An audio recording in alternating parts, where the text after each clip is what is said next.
সেটাকে বলে উৎপাদকে আমাদের লসাগু বা গসাগু বের করা। এবং উৎপাদকে কিরকম, মৌলিক উৎপাদকে মানে মৌলিক সংখ্যা দিয়ে দিয়ে ভাঙবো। মৌলিক সংখ্যা কত দিয়ে শুরু, 2 দিয়ে শুরু, ঠিক আছে। তাহলে 2 দিয়ে আমি দেখছি যে প্রত্যেকটাকে যাচ্ছে, তাহলে 2, এটাকে আমরা 6 দিয়ে, দেখো 2 মানে কি, 2 দিয়ে আমি 12কে ভাগ করব, যে ভাগফলটা পাবো ভাগ করার পর সেটাকে নিচে বসাবো। 2 দিয়ে আমি 18কে ভাগ করব, ভাগ করার পর ভাগফল যেটা সেটা নিচে বসাবো, কমা দিলাম। দেখো 2 দিয়ে যদি 18কে ভাগ করি ভাগফল 9 পাবো, তো নিচে লিখবো। 2 দিয়ে আমি 24কে যদি ভাগ করি ভাগফল পাবো কত, 12 পাবো, 12টাকে নিচে লিখবো। বুঝে গেছে, হয়ে গেল।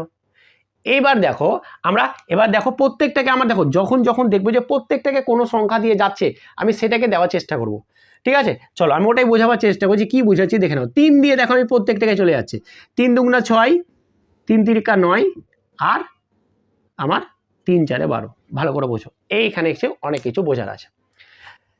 এইখানে দেখো আমাদের এই সংখ্যাগুলো যদি আমাকে লসাগুও বের করতে দিত বা গসাগুও বের করতে দিত, আমার কাজ প্রথমেই যে যে সংখ্যাগুলো দিয়ে প্রত্যেকটাকে চলে যাচ্ছে, তাহলে আমি যখন গসাগু বের করছি, ভালো করে বোঝো, গসাগু যখন আমি গসাগু বের করছি, যে সংখ্যাটা দিয়ে প্রত্যেকটাকে ভাগ গেছে, যে সংখ্যাটা দিয়ে প্রত্যেকটাকে ভাগ গেছে তাদের গুণফলটা হবে গসাগু।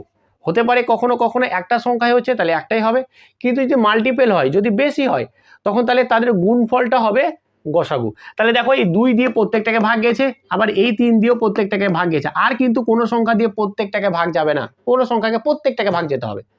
তাহলে যে সংখ্যা দিয়ে আমরা প্রত্যেকটাকে ভাগ করতে পারবো, সে 3টা হোক 4টা হোক 2টো হোক, কোনো অসুবিধা নেই, কিন্তু প্রত্যেকটাকে যেতে হবে।